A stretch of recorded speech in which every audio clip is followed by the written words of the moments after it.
Well, here we are. It's the playoffs, and America's favorite journalist is back at it with some more bullshit. Mr. Kendrick Perkins came out firing, this time at the Golden State Warriors, the best dynasty of my lifetime. Jason, maybe that's a better debate you and I could have since you are far, far, far, far older than me. Wow.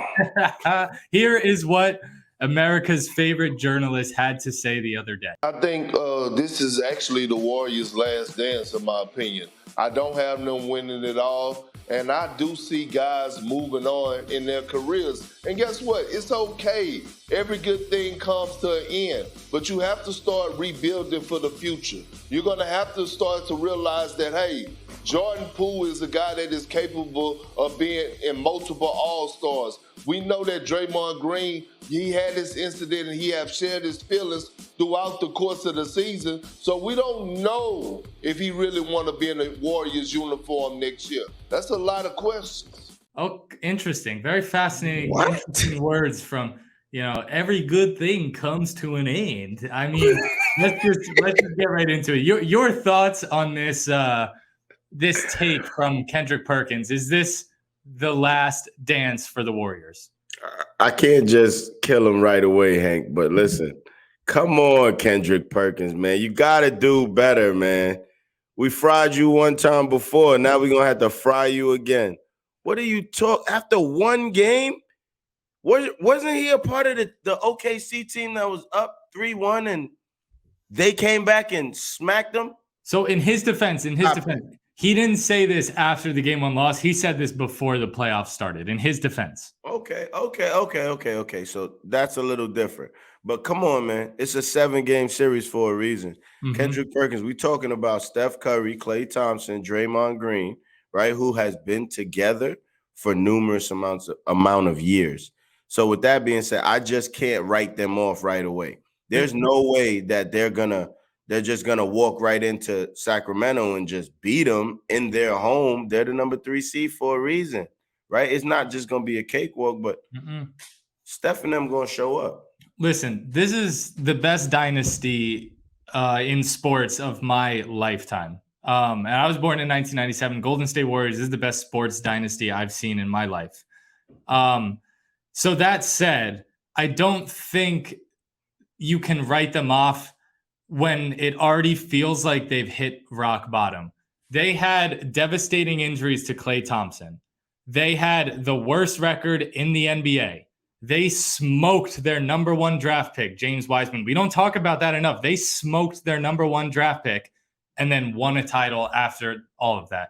No other sports dynasty, I'll even keep it in the NBA for our NBA fans. No other NBA dynasty could afford that many mistakes and that many wrong things happen and still win a title. So my question to Kendrick Perkins is, you think this is the last dance for the Warriors? Well, based off what? Like, what did you see this year that suddenly sparks this notion that you think this is it for them? Because by my estimations, they finished 6th, right? Not necessarily as good as we've seen them in the past, but this is not the worst we've seen them in the past. We've seen them drop guys to injury. We've seen them finish last and still win a title. So when Kendrick Perkins come out and says this, that he thinks they're playing Sacramento Kings in the first round, and Kendrick Perkins thinks Sac Town is the team that's going to finish off this Golden State dynasty, I mean, what are you talking about, Duke? Listen, I had it going 7, Hank, which means that it's anybody's game. Yes, I do have it going 7. I had it going 7 before the series even started.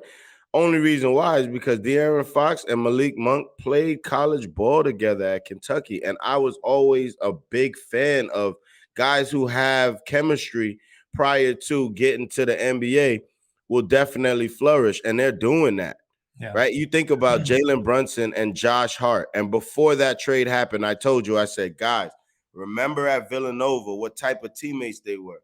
When you genuinely have a person on the other side, well, on your side, that's rooting for you and can't wait to see you do great things, it's easier for you to play. right? You're not going for self. Not saying that some guys go for self. I'm just saying in the NBA, you want to make sure you get your stats and do all of those things. But these guys play for each other, and Domantas Sabonis he's a beast. I'm happy for that. I'm happy for old Sac Town. But they're not beating the Warriors. No, they're not. I think Warriors in 7. The other thing to me that stands out about the Warriors dynasty is it's similar to the Spurs in that regard, where they won multiple titles with different guys being a key contributor. Like the Spurs, we know of their big three, Manu, Tony Parker, and Tim Duncan, and the great coach, obviously. But there were multiple years when they won titles where it was always a different guy making key contributions. Like Boris Diaw had some moments with the Spurs. Danny Green, shout out Carolina, had some moments with the Spurs. Obviously, Kawhi Leonard. Look at the Warriors Even too. Jackson. The Warriors started 3 different guys at the 3 and won a title with all of them. Harrison Barnes, Kevin Durant, and last year Wiggins. That's a dynasty. You can put anyone in that position because guess what? As long as the Spurs had their big 3, as long as the Bulls had their big 3, as long as this Golden State team has their big 3, they're not out of it. Once one of those guys leaves the team, then you can talk about it maybe, this being the end. Agreed. But one of those guys is not on the team. Agreed. This dynasty is alive. Agreed. But I really look at it in this light, Hank.